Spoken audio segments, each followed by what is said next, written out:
some positive things that happen when a person declutters? Well, so many things happen. First of all, you do find that you have more clarity and more energy because, mental clutter, I talk a lot about mental clutter too.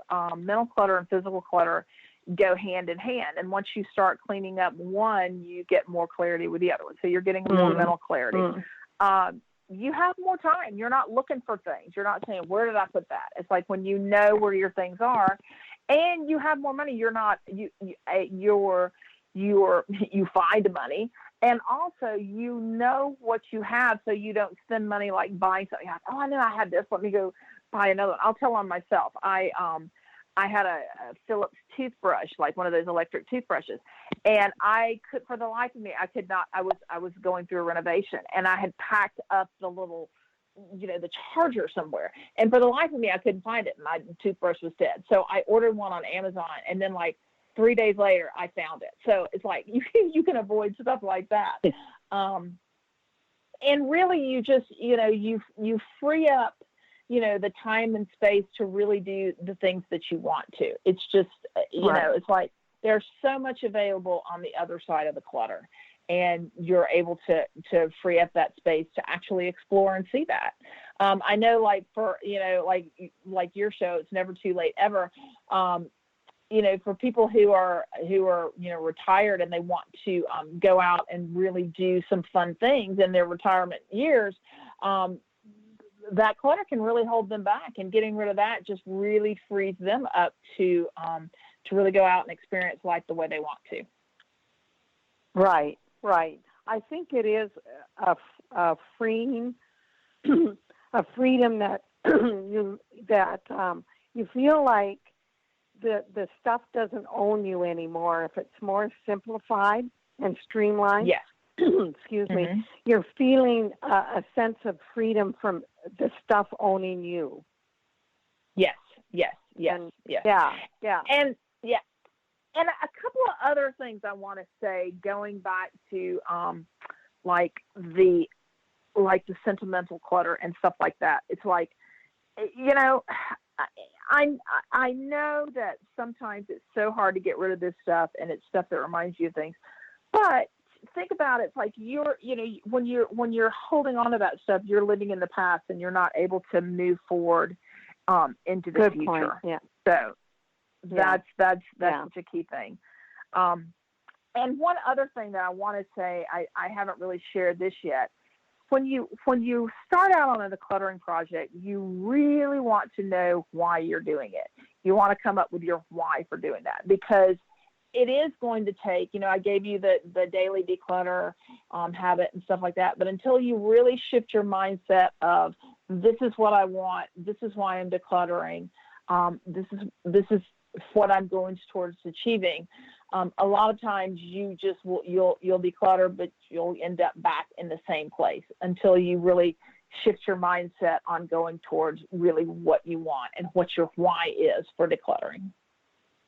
Okay. And so what would be some of our whys? Just briefly in closing, tell us some of the whys that would cause somebody to want to declutter. And I love that point, because the why is what keeps you going at it. It keeps your motivation up because you have a why, a purpose. What are some good whys and purposes of decluttering?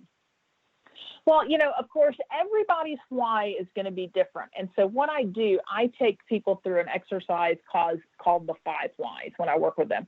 And it's kind of interesting. You say, you start by saying, well, why do you want to declutter? Well, I want to declutter because, my house is a mess.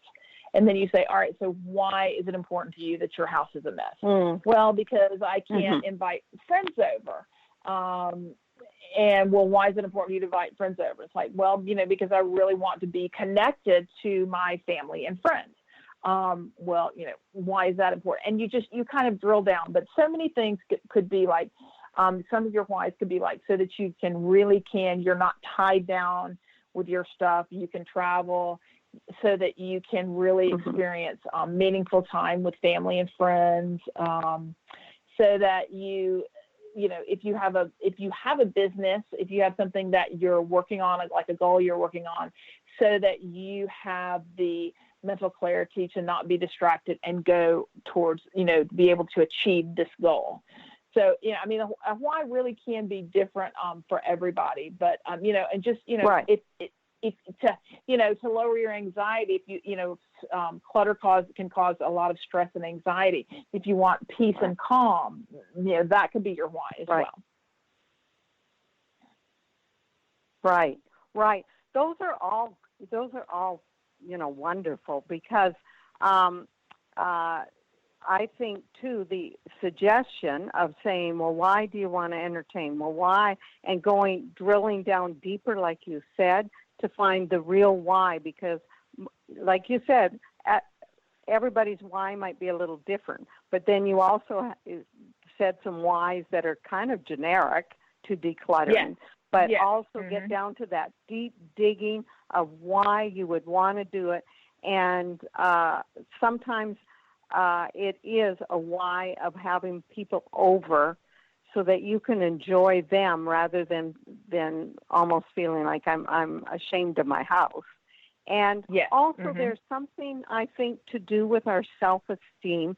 We feel better, at least I know I do. I feel better in an environment where I can find things, where it's organized, rather than living kind of haphazardly. always absolutely. You know what, if you're spending all your time looking for something, think of the energy that you can save. If you throw your keys somewhere and then you go, oh my God, where are my keys? And you're looking everywhere for those keys. If you have a simple thing like my husband put something on a rod, just the little pegs on the end of the rod when we come in, and I said, hey, honey, that's ingenious. It's just right there. It's out of vision. But those kind of things, what it does is we don't realize it zaps our energy, because we're having to spend energy, and also not only zapping our energy, or like you said, Leanne, our anxiety goes up, because suddenly we're frantic looking for our keys, thinking about what's going to happen if I can't find them. Where's my iPhone? Where's, all of those things. So our whys can be different, but there's generic whys to why to get organized. Yes. So made me. You made me think of a book, and I'm trying to figure out and remember who the author is. There's a woman, and she wrote a book called "It's Hard to Make a Difference If You Can't Find Your Keys." Let me see. I'm gonna. I like that, and I just thought that was so clever. Yeah. I can't. And that's how it feels. And that is true. If you can't find your keys, it is hard to make a difference. So is there any one closing tip that you really want to offer the audience? And I hope that you've all enjoyed this, because these are practical tools that will enhance our tomorrows, they'll enhance our today, and they'll enhance our tomorrows. And like we said, it's never too late. So any last closing tips for our audience, and then also let them know how they can get a hold of you, Leanne? Yes. First of all, I do want to, the woman that wrote that book is a Dr. Marilyn Paul. It's hard to find the difference when you can't find your key. So I just wanted to share that with you guys. So perfect. And, and we were, we were talking about the why for why you want to, to declutter.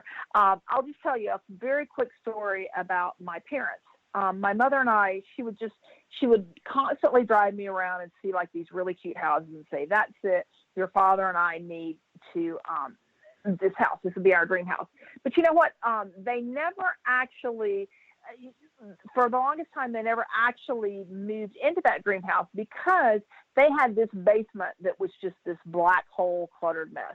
And mother would never actually really entertain getting in her dream house, because it would entail having to do something and deal with that basement. We actually did get their basement cleared out. And that's actually where the little bite size and the subdividing, where that really came into play, and I learned how to do that, was helping them do that. And they actually were able to move into their dream house. Now, Great. The rest of that story is that my mother was diagnosed with cancer and passed away probably about 2.5 years after moving into that house. So I am so happy that they got to move in and they got to experience it, and they truly did love that house. But the fact of it is, it's like, had she dealt with this clutter, had they dealt with this clutter earlier, they would have had more time to enjoy themselves. So don't sit on this. I guess the thing that I would like to leave you with is take action.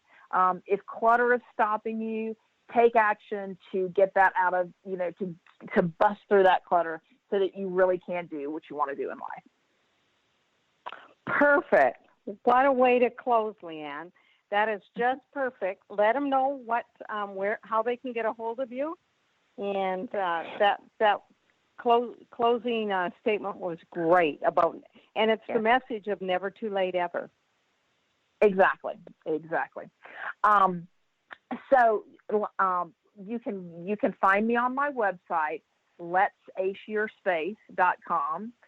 You can send me an email. It's again, letsaceyourspace@gmail.com. Or I have a Facebook group. Again, there's a theme here called Let's Ace Your Space. If you go onto Facebook and Google Let's Ace Your Space, you'll find it. And so you can find me any of those ways. You can send me an email. You can go check out my website. You can join us on Facebook and, instant message me or just message me in the Facebook group, and I'll be happy to help you guys out. Thank you, Leanne. You've been so generous with your suggestions, your tools, and your tips. We appreciate you. Thank you for coming in for the second time, and I know that all of you out there have learned something. And remember, like Leanne says, it is never too late. It's not too late to declutter. Begin today. It is never too late to lose weight, to go after your dreams. It is never too late to live a life of purpose. It is just never too late. We'll see you next week. Goodbye, Leanne. Thank you for coming in.